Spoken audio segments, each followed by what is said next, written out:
Hello, अस्सलाम वालेकुम students. आज हमारा फिज़िक्स का लेक्चर है।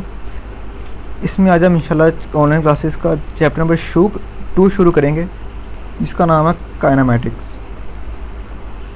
अच्छा, ये मैंने आपको बताया था शुरू में जब हम फिज़िक्स की ब्रांचेस पढ़ रहे थे। उसमें एक ब्रांच थी मैकेनिकल फिज़िक्स।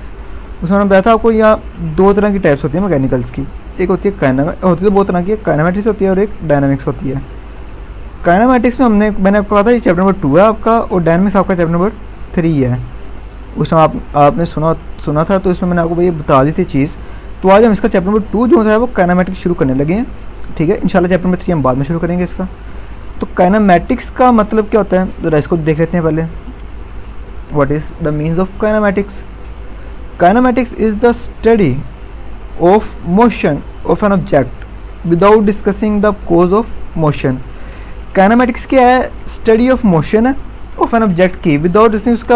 आप ना, जैसे मैं आपको एग्जांपल देता हूँ, ज़रा इधर देखें। आपके पास एक बॉल है, वो बॉल मूव कर रही है। ठीक है, वो बॉल मूव कर रही है। अच्छा, आपने उस टाइम जो मूव कर रही है, आपने देखना है इसके अंदर मोशन कौन कौन सी है। ठीक है, वो सारी की सारी क्या होगी? काइनेमैटिक्स। इसके अंदर कौन सी तब्दीलियाँ आ रही हैं इसके दौरान, ये क्या कर रही है, किस तरह की। आप देखेंगे कि आपकी बॉल की मोशन की एक वजह होती है बैट हीटिंग। ठीक है, मीन्स कि आप उसके ऊपर कोई ना कोई फोर्स अप्लाई करते हैं। आपने जो उसकी कोज है उसको आपने डिस्कस नहीं करना। ये देखिए यहाँ पे मेन वर्ड क्या है? Without discussing the cause of motion. तो मीन्स कि आपने उसकी फोर्स की जो जिसकी वजह से प्रोड्यूस हो रही है उसकी बात आपने नहीं करनी। उसके अलावा जब वो प्रोड्यूस हो गई उसके दरमियान कौन कौन सी चेंजिंग आएगी, कौन कौन सी उसके अंदर मोशन होंगी, उसकी बात हम सारी की सारी किस में करेंगे? काइनेमैटिक्स में। ठीक है, तो काइनेमैटिक्स में अब देखते हैं इसमें किस चीज़ की हम बात करेंगे। मोशन की बात करेंगे। तो मोशन में आपको एक पता नहीं चाहिए बात के मोशन के साथ हमें फिर उसका उल्ट क्या होता है मोशन का? वैसे मोशन का उल्ट क्या होता है कि मोशन में ना हो कोई बॉडी, तो मीन्स के वो क्या होता है? रेस्ट। ठीक है, तो ज़रा इनके अंदर कुछ बात कर लेते हैं, रेस्ट और मोशन के अंदर। तो a body said to be at rest if it does not change its position with respect to its surroundings. कि एक बॉडी रेस्ट में कब होती है? जब वो अपने गर्दो पेश के लिए ऐसे अपनी पोजीशन तब्दील ना कर रही हो। ठीक है, जैसे कि बुक एक टेबल के ऊपर पड़ी है। देखिए यहाँ पे ज़रा, ये बुक है, ये टेबल के ऊपर पड़ी है। ठीक है, अब ये अपनी पोजीशन तब्दील नहीं कर रही। ठीक है, अपनी इर्द गिर्द के चीज़ों के लिए से ना ये अपनी पोजीशन तब्दील, जो उसके इर्द गिर्द की चीज़ें ना उसके लिए ऐसे पोजीशन तब्दील नहीं कर रही अपनी, तो ये किस में होगी? रेस्ट में होगी।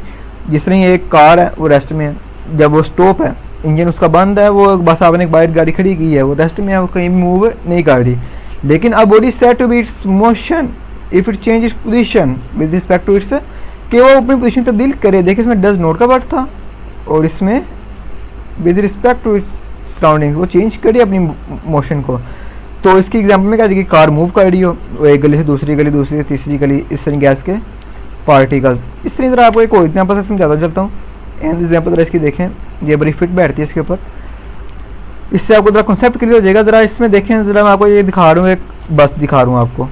ये देखें, मुझे बताएं इस बस में बैठे हुए जो मुसाफिर हैं, ठीक है, उस और जो इसके अंदर चीज़ें हैं सारी की सारी, टीवी वगैरह, स्क्रीन वगैरह, वो मुझे बताएं रेस्ट में हैं या फिर मोशन में? रेस्ट में है या मोशन में? जल्दी बताएं। और मैं आपको एक बात बताता हूँ, बस मूव कर रही है, बस ट्रैक के ऊपर मूव कर रही है, तो जल्दी बताएं वो बस रेस्ट में होगी या मोशन में होगी? आप सबके ज़हन में आ रहा होगा सर ये मूव कर रही है, तो बेसिकली बात होनी चाहिए कि वो मोशन में है। ठीक है, लेकिन बच्चों ये दोनों चीज़ें इसके ऊपर अप्लाई होती हैं। कैसे? ज़रा देखो इस चीज़ को। यहाँ पे दो पैसेंजर बैठे हुए हैं बस में, ये उनकी सीट्स हैं। जब बस मूव कर रही है तो किस तरह होना कि इस सीट ने आगे आ जाना है? नो, इसने तो वहीं पर रहना है और इस सीट ने भी वहीं पर रहना है। तो मीन्स के पैसेंजर दो अपने, इनकी पोजीशन तब्दील नहीं हो रही। जब इनकी पोजीशन तब्दील नहीं हो रही तो मीन्स के ये तो रेस्ट में है। इसलिए बस के सारे मुसाफिर, जितने भी मुसाफिर होंगे, सारी की सारी चीज़ें जो भी उसके अंदर चीज़ें हैं, टीवी वगैरह, वो थोड़ी किया पहले टीवी आ गया था, जैसी बस चलनी शुरू हुई तो टीवी पीछे आ गया।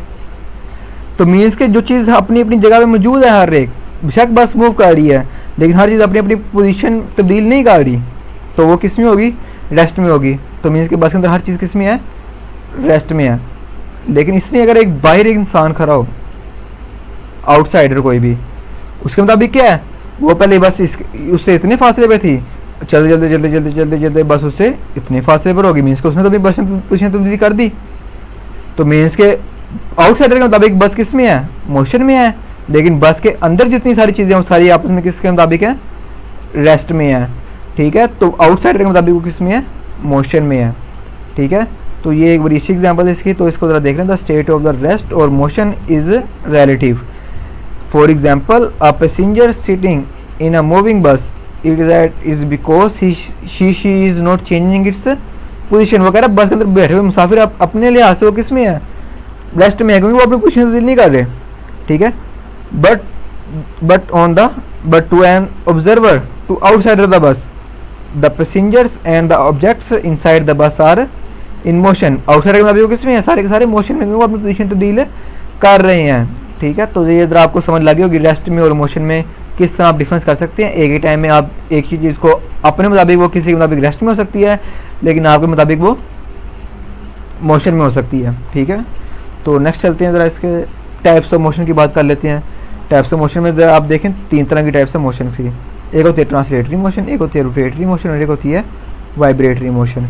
What is the translatory motion? अच्छा, ट्रांसलेटरी मोशन की भी आगे 3 तरह की टाइप है। ये देखें, एक लीनियर है, एक रैंडम है और एक सर्कुलर। अपने आगे जाके इनको एक एक करके पढ़ना है। पहले मैं ट्रांसलेटरी मोशन पढ़ाऊंगा आपको, फिर मैं उसकी तीनों टाइप्स पढ़ाऊंगा आपको।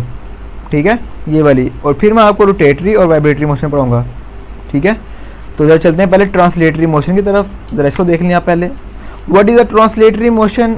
इन अ translatory motion a body moves along a line without any rotation. एक बॉडी लाइन में मूव करे लेकिन उसमें रोटेशन ना हो। ठीक है, और जो लाइन है वो कर्व भी हो सकती है।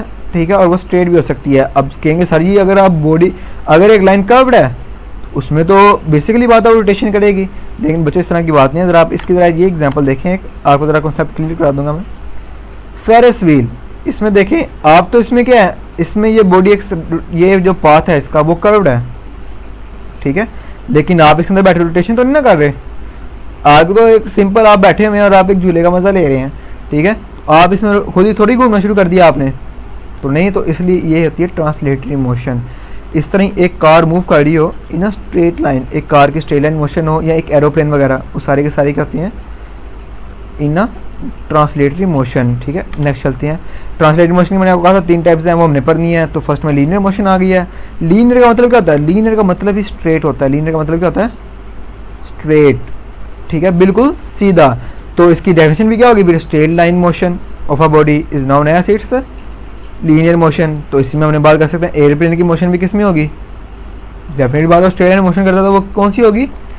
लीनियर मोशन होगी। इसमें वर्टिकली डाउनवर्ड मोशन किसी भी चीज़ की, जैसे कि ये देखें एग्जांपल में, ये जो फुटबॉल है आपका, ये नीचे की तरफ आएगा वर्टिकली। ठीक है, तो ये एक स्ट्रेट लाइन आ रही है इसकी, जिधर मेरी स्ट्रेट नहीं बन रही, वैसे आती है नीचे, ये बॉल इसलिए नीचे ही आएगा। ठीक है, तो वो स्ट्रेट लाइन मोशन में मूव कर रहा है, तो वो कौन सी होगी? लीनियर मोशन होगी। ठीक है, तो बॉल नीचे जब आ रहा हो, जो भी चीज़ किसी भी स्ट्रेट लाइन में मूव कर रही हो, इसमें आप कार की एग्जांपल भी दे सकते हैं। कार भी स्ट्रेट लाइन में मोशन कर रही है, तो ये सारी की सारी लीनियर मोशन की एग्जांपल हैं। आगे सर जी ट्रांसलेटरी की भी थी, तो भैया ट्रांसलेटरी की ही आगे टाइप्स चल रही हैं। ठीक है, नेक्स्ट चलते हैं। सर्कुलर मोशन इसकी सेकंड थी। सर्कुलर मोशन का सर्कल से आपको पता लग रहा है सर जी इसमें सर्कुलर मोशन होगी, आपने नाम से पता कर लेना इसको। तो the motion of a object in a circular path is known as circular motion. Example के तौर पे आप ये चीज़ देख लें, ज़रा टॉय ट्रेन देख लें आप। ये टॉय ट्रेन है, ये किस में है? एक सर्कुलर पाथ में मूव करेगी, तो ये किस में होगी? इन अ सर्कुलर मोशन।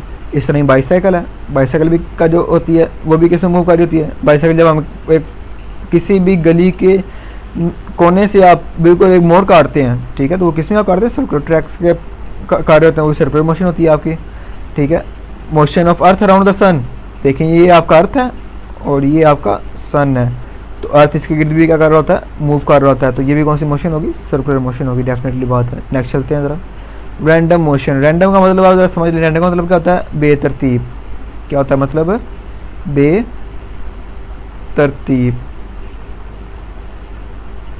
तो इसमें डेफिनेटली बात है, किसी भी चीज़ की बेतरतीब अंदाज की मोशन क्या होगी? Random motion. जैसे कि डिसऑर्डर और इरेगुलर। डिसऑर्डर और इरेगुलर का मतलब क्या होता है? मतलब कि एक आप एक रेगुलर फॉर्म में जा रहे हैं, इरेगुलर मतलब क्या हो जाएगा? बेतरतीब हो जाएगा। रेगुलर मतलब क्या है? तरतीब से जा रहे हैं आप। इरेगुलर मतलब क्या आ गया? बेतरतीब होनी शुरू हो गई आपकी। डिसऑर्डर का मतलब भी क्या है? बेतरतीब। मोशन जो भी होगी वो कौन सी होगी, रैंडम मोशन। जैसे कि मोशन ऑफ इंसेक्ट्स हो, इंसेक्ट्स की आप मोशन देखें ना तो इंसेक्ट इसी तरह मूव कर रहे होते हैं, जैसे कि ये ज़रा इसको मैं आपको डायग्राम में दिखाता हूँ, इस तरह मूव कर रहे होते हैं, ठीक है। तो सारी ये किस में होती है, रैंडम मोशन होती है, ठीक है। इसमें स्मोक के पार्टिकल्स भी रैंडम मोशन में होती हैं। अच्छा, द ब्रोनियन मोशन, ये ब्रोनियन मोशन भी एक तरह रैंडम मोशन की तरह ही होती है। गैस के पार्टिकल्स और जो लिक्विड मॉलिक्यूल्स होते हैं उस जो जिगजैग में मूव कर रहे होते हैं वो सारे के सारे किस में होते हैं, ब्रोनियन मोशन में। ये एमसीक्यूज भी आता है कि गैस के पार्टिकल्स के मतलब पूछा गया एक बार, तो उसको हम ब्रोनियन मोशन कहते हैं, ठीक है। याद रखिएगा इस चीज़ को, ये एमसीक्यू बहुत बार आ चुका हुआ है कि गैस के पार्टिकल की मोशन को हम क्या कहते हैं। तो नीचे रैंडम की एग्जांपल नहीं होती तो ब्रोनियन की एग्जांपल होती है, ठीक है। ब्रोनियन की आपकी वो एमसीक्यूज के अंदर उसको उसने दिया होता है एमसीक्यू के तौर पर। आगे चलते हैं हम, रोटेटरी मोशन भी सेकंड टाइप आ गई है मोशन की, ठीक है। हमें तीनों पढ़ ली हैं, ट्रांसलेटरी मोशन हमें तीनों पढ़ ली हैं, लीनियर, सर्कुलर एंड रैंडम। अब ये उसकी सेकंड टाइप आ गई है मोशन की, रोटेटरी मोशन। रोटेटरी मोशन कहते हैं तो spinning, spinning motion, spinning motion अपनी किसी बॉडी की इट्स अबाउट एक्सिस, अबाउट इस एक्सिस। ज़रा इसकी एग्जांपल देख लें, आपको ज़रा उससे बेहतर समझ लग जाएगी।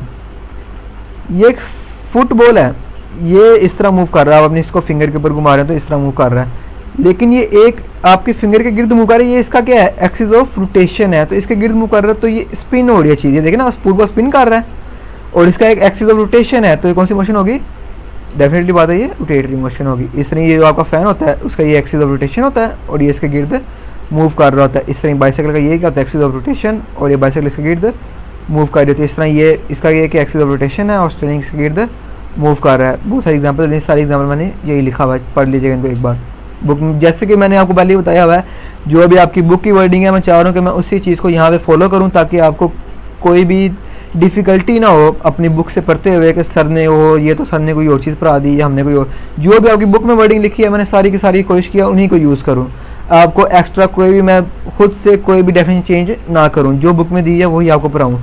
तो इसलिए आप यहाँ से पढ़ लें या बुक से पढ़ लें, एक ही बात है, ठीक है।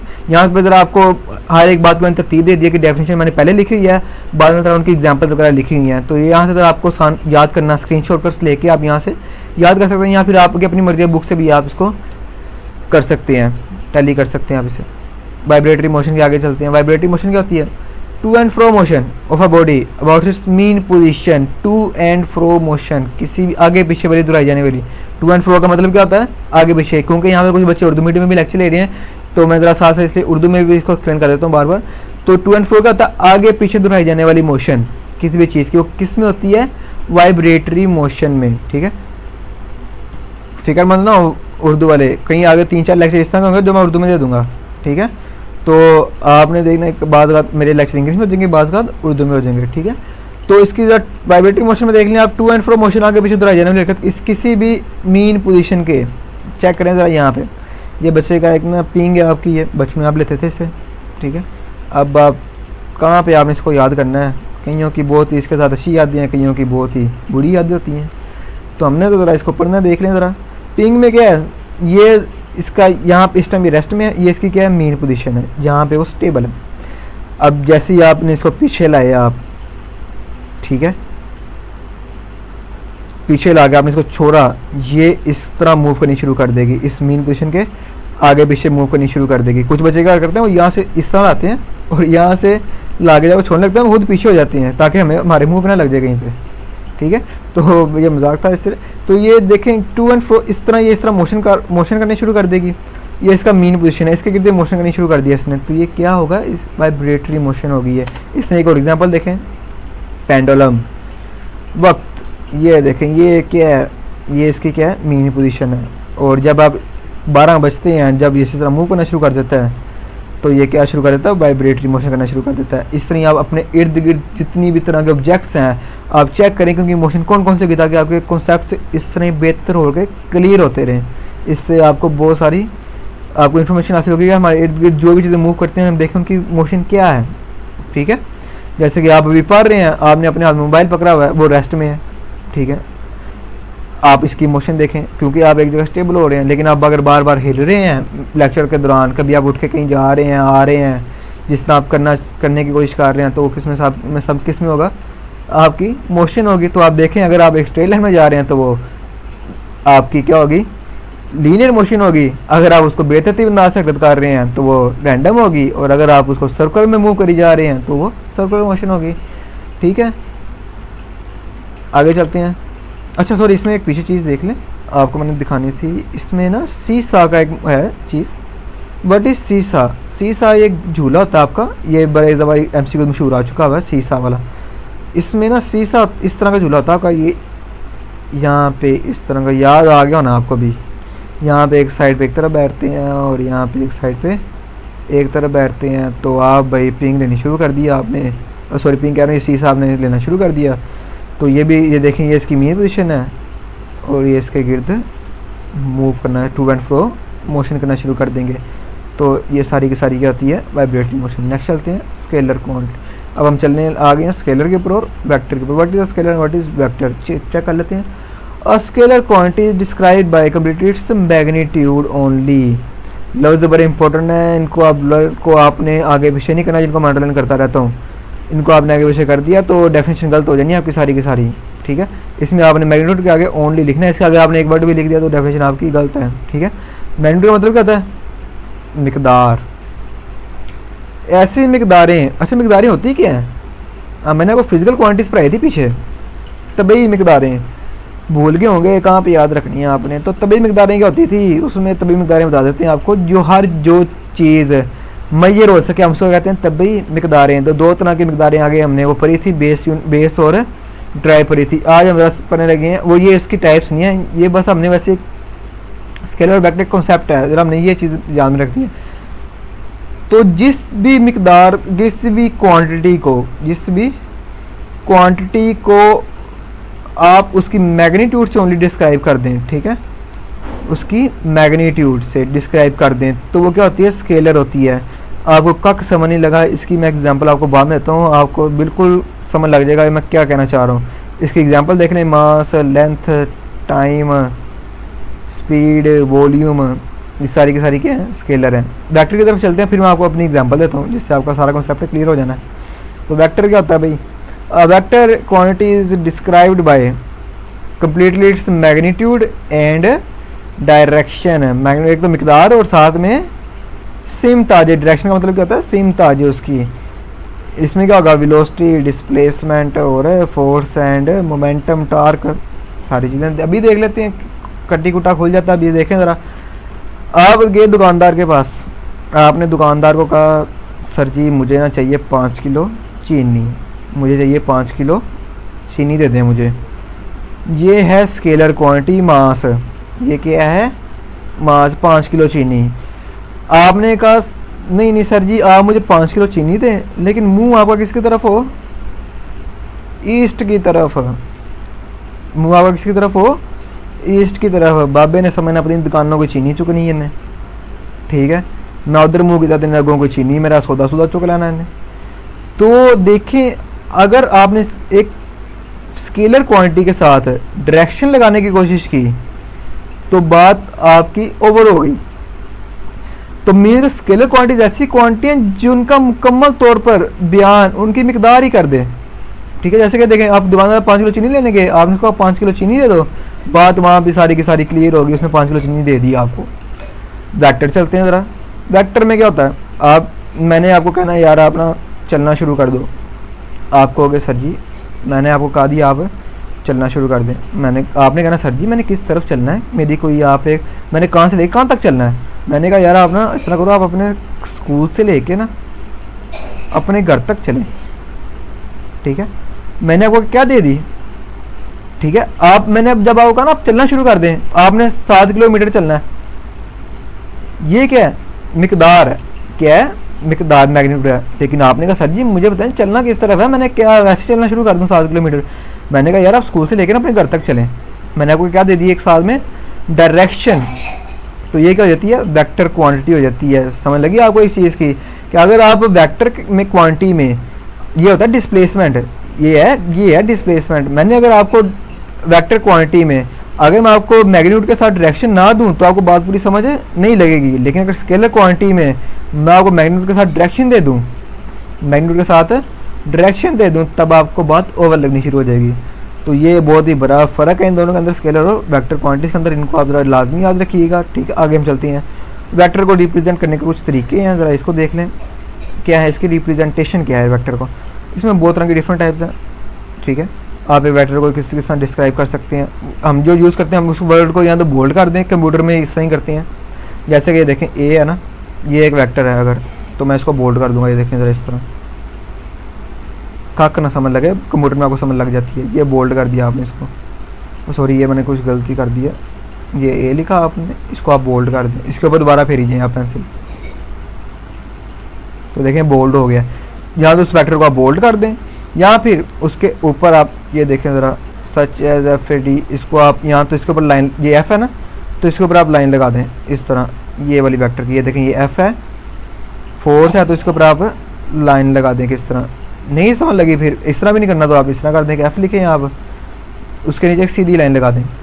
तो वेक्टर को आप यहाँ इस तरह रिप्रेजेंट कर लें, या इस तरह रिप्रेजेंट कर लें, या फिर इस तरह रिप्रेजेंट कर लें। तीनों बातें एक ही हैं, लेकिन तीनों में से एक ही यूज़ करना है। ये नहीं करना क्या लेके ऊपर हर तीनों चीज़ें लगा, जैसे कि एफ है, आपको इसको आपने बोल्ड भी कर दिया, फिर आपने इसके ऊपर आपने वो लाइन भी लगा दी और इसके नीचे भी लाइन लगा दी। इस तरह नहीं करना, एक चीज़ ही करनी है तीनों में से, ठीक है। नेक्स्ट चलते हैं, what is distance and displacement.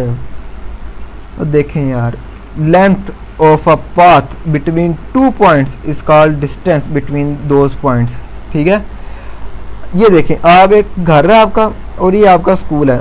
इस घर से स्कूल जाते हुए आपके कई रास्ते आते हैं, यहाँ तो आप ज़रा इस तरह जा सकते हैं, ठीक है। यहाँ तो आप इस तरह जा सकते हैं, यहाँ से आप पाथ इस तरह लेके इस तरह और इस तरह जा सकते हैं, या फिर आप इस तरह जा सकते हैं, या फिर आप इस तरह जा सकते हैं, ठीक है। तो मीन्स के लेंथ हो किसी भी बिटवीन 2 पॉइंट्स के दरमियान, कोई पॉइंट यहाँ पे हो यहाँ पे हो, उनके दरमियान आपने किसी भी तरह की लेंथ कर लें, जिस तरह मर्जी इनको बढ़ाई जाए, यहाँ पे मैं जितना मर्जी बढ़ा दूँ इनको, ठीक है। तो ये क्या होता है, डिस्टेंस, सॉरी। तो डिस्टेंस क्या होती है, एक स्केलर क्वांटिटी। देखिए इसमें पोजीशन कोई मैटर नहीं कर रही, पोजीशन देखें कोई डायरेक्शन, सॉरी मैटर नहीं कर रही कि ये देखिए आप इस तरह भी जा सकते हैं अपने घर, ये लें, डायरेक्शन मैटर नहीं कर रही, आप जिस तरह मर्जी चले जाएं घर। और ये क्या, इसका यूनिट क्या होता है, मीटर। डिस्टेंस का यूनिट हमेशा, आप लेंथ का यूनिट क्या होता है, हमेशा मीटर होता है। अब डिस्प्लेसमेंट की तरफ चलते हैं। Displacement is the shortest distance between 2 points. आपके घर की तरफ जानते हुए बड़े रास्ते होंगे, लेकिन कोई एक ऐसा रास्ता होगा जो बिल्कुल बहुत छोटा होगा, जैसे कि ये घर से लेके ये जो लाइन है आपकी, तो ये सबसे छोटा रास्ता होगा आपका, इसको हम क्या कहते हैं, डिस्प्लेसमेंट। और देखें इसकी एक कोई ना कोई डायरेक्शन भी लाजमी होनी है, इसकी डायरेक्शन भी कोई ना कोई, जिससे आप होता यार इस रास्ते जाऊँगा सबसे छोटा पड़ेगा, वो आपकी डायरेक्शन आ गई। तो जब डायरेक्शन आ गई साथ में वो क्या बन गई, वेक्टर क्वांटिटी। दोनों का यूनिट, दोनों ही लेंथ है, तो दोनों का यूनिट क्या है, सेम है। तो ये एक फ़र्क था डिस्टेंस और डिस्प्लेसमेंट के अंदर। डिस्टेंस के आप चलना शुरू कर दें, इसकी कोई डायरेक्शन नहीं होती, आप जिस तरह मर्जी कोई भी डिस्टेंस जितना मर्जी ले लें बिटवीन 2 पॉइंट्स। लेकिन डिस्प्लेसमेंट क्या है कि शॉर्टेस्ट डिस्टेंस होना चाहिए बिटवीन 2 पॉइंट्स, उसमें डायरेक्शन लाजमी आएगी साथ में। जब डायरेक्शन लाजमी साथ में आ गई तो वो क्या बन जाएगी, वेक्टर क्वांटिटी। इसलिए मैंने इन दोनों टॉपिक को साथ साथ रखा है ताकि आपको समझ लग जाए इसके तरीके से। बहुत बहुत शुक्रिया आपका ये लेक्चर लेने का। इसका टेस्ट आपका इसी सैटरडे के अंदर कंडक्ट हो जाएगा, और जो क्वेश्चंस आपको कहे गए हैं उनको आप लाजमी याद करें। जो पढ़ाया गया उनकी डेफिनेशन को आप चाहें तो यहाँ से याद कर लें, या जो आपकी बुक में जिस तरह आपको बुक में ज़रा निशान लगाने के लिए ज़रा आपको ढूंढने पड़ेंगे, यहाँ पे आपको निशान ढूंढने नहीं पड़ेंगे। आप इनके स्क्रीनशॉट्स लेके, इसमें मैंने बहुत अच्छे तरीके से पहले डेफिनेशन लिखी है, फिर आपकी एग्जांपल लिखी है, फिर उसको एक्सप्लेन किया हुआ है, ठीक है जी। जिसके जो यूनिट हैं, अगर कोई वेक्टर क्वांटिटी है, स्केलर है, मैंने उन सबको डिस्क्राइब किया हुआ है। तो अगर आप यहाँ से करना चाहें यहाँ से कर लें, अगर आप बुक से टैली करना चाहते हैं तो बुक से करें, कोई भी इसकी में पाबंदिश नहीं है, ठीक है। और वर्क हार्ड करें अपना, आप जो भी है घर में बैठ के आप जिस तरह भी है, और आप अपना वर्क रेगुलर करें ताकि आपको प्रॉब्लम ना हो। स्टे होम, स्टे सेफ, और बहुत बहुत शुक्रिया आपका लेक्चर लेने का। अल्लाह हाफिज़।